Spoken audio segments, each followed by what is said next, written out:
In this week's video, I wanted to ask, what are you waiting for?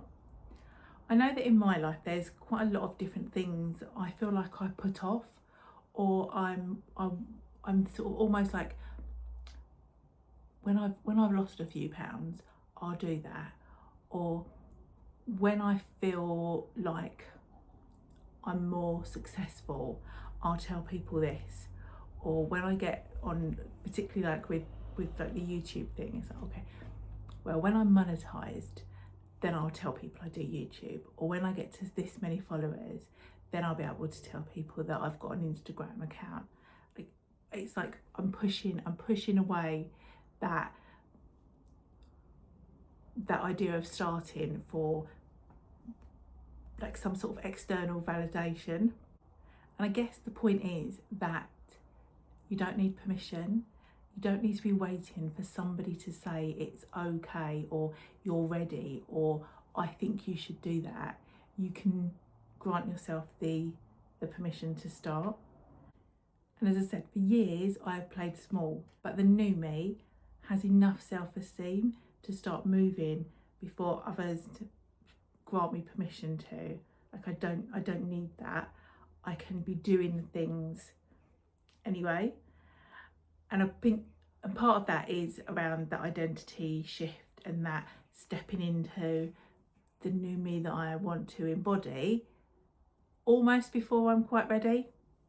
And I think that's been evident in like some of the times when I've said I've been to like networking, or I've met somebody and I've tried to introduce myself in a certain way, and it's just felt a little bit odd. But it doesn't mean I shouldn't be doing it, and it doesn't mean that I need to wait, and it doesn't mean that I've got to wait a bit longer to feel ready, because I don't need anyone's permission, and I can just, you know, that repetition and that practice is what's going to get me onto that next stage. And as I said, when I was reflecting on it and thinking about it, I do think maybe a lot of us are waiting almost for permission to get started, or almost for someone else to say it's okay, that we're ready to move forward. And there is a little bit of science behind that.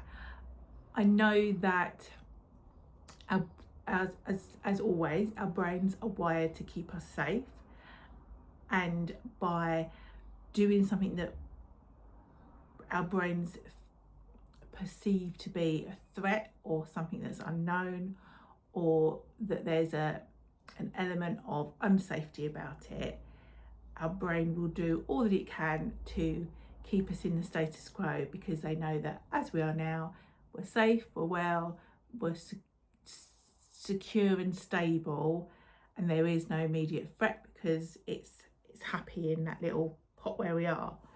And to step outside of it, or to push ourselves through, to do something that's challenging, to do something that's a bit of a stretch, as I said, the brain can see that it's, or perceives it to be, a threat. So it will then start almost like, I want to say, like popping up the blockers, like popping up different things will come up that's almost like, are you sure? Are you sure? What about? And how about this? And you have all of that internal narrative to go through in order to step forward and do that thing that's a little bit uncomfortable. And the brain knows that if it stays still, it's safe, but also that if somebody else says, oh, it's okay, you can do that now, or you're ready for that now, it's like it's almost like it's not you that's made the decision, it's somebody else. So the brain is more likely to act if it's coming from an external point saying that it's okay, or yes, you should be doing that, or could you do that for me. To give ourselves permission requires a different brain function, a different brain muscle to work, and that's where the action's going to need to be taken.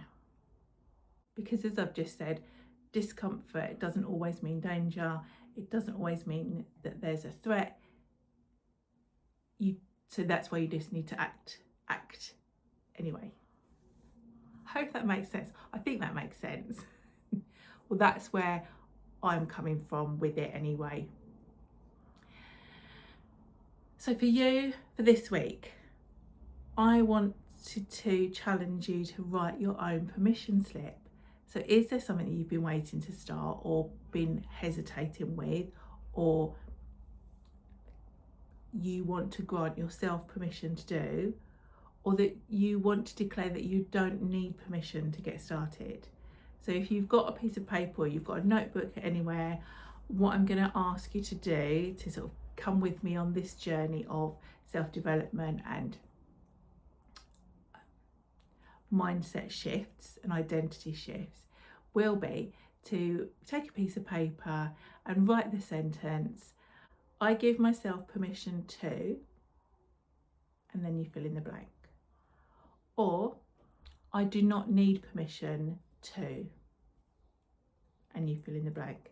And that could be something like, I think from a couple of weeks ago, I give myself permission to rest for a little while. It could be, I give myself permission to change my mind, or set boundaries, or start again, or put myself first, or whatever it is you're like you can feel yourself holding back from. I think mine is definitely going to be, I give myself permission to be visible, and I don't need anyone's permission to show up boldly in the way that I have been doing. I give myself permission to continue with that, because one of the things I'm just pushing through and stretching myself on is becoming the person that takes action before they feel ready, because they know that there's a bigger goal out there that they're chasing. And again, for you, I want to just leave you with the idea that the one you're becoming isn't waiting for external approval.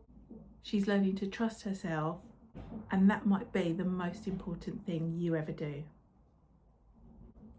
If this resonates with you, or you followed along, then do like and subscribe, and share this YouTube channel with anybody else that you think might benefit from coming along with this journey and hearing the weekly insights and the weekly personal development vlogs that I'm sharing. As always, thank you for watching, and I will see you next time.